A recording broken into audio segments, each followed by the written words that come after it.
Showing 2760, turn left 070. You're hearing Week on the Web. With your host, Jeff Decker. If you think British Airways' new Airbus A380 looks resplendent in its new livery, you might have Lady Thatcher to thank, writes David Kaminsky-Morrow on the Airline Business blog. The late Iron Lady famously draped her handkerchief over a model of a British Airways Boeing 747-400 bearing the carrier's controversial new ethnic tail fins at a Conservative Party conference in 1997. Absolutely terrible, she declared in front of the TV cameras.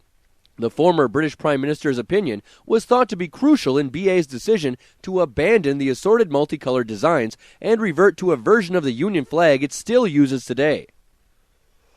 On his eponymous blog, David Learmount recalls flying with a side stick for the first time 25 years ago on an Airbus A300, configured as a testbed for the then-new fly-by-wire system of the A320.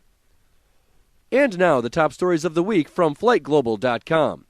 Navy divers have retrieved the cockpit voice recorder from the wrecked Lion Air Boeing 737-800, more than 2 days after it crashed into the sea near the Nagura Rai International Airport in Denpasar.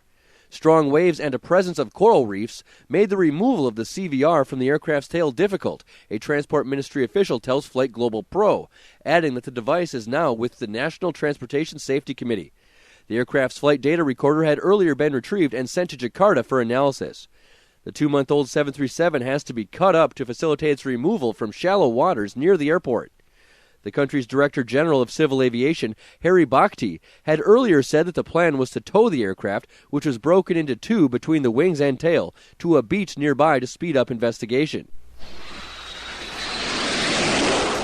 American Airlines will split its order for 130 Airbus A320 family aircraft equally between the A319 and A321, says engine supplier International Aero Engines. The Fort Worth-based carrier will take 65 A319s with CFM International CFM 56-5B engines and 65 A321s with IAE V2500-A5 engines, says John Beatty, President and Chief Executive of IAE, at a media event in Palm Beach. American previously had not disclosed how many of each type it planned to take delivery of beyond 2013. It will accept 15 A319s and 5 A321s from the airframer this year.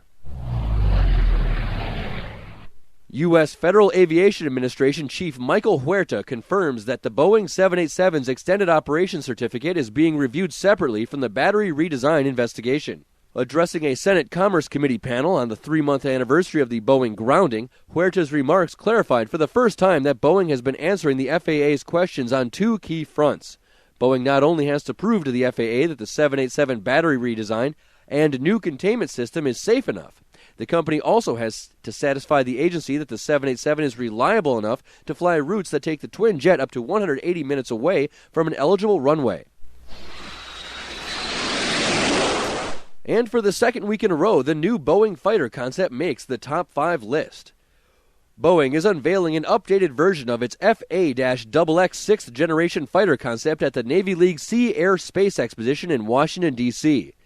The tailless twin-engine stealth fighter design comes in manned and unmanned options as possibilities per the U.S. Navy, according to Boeing.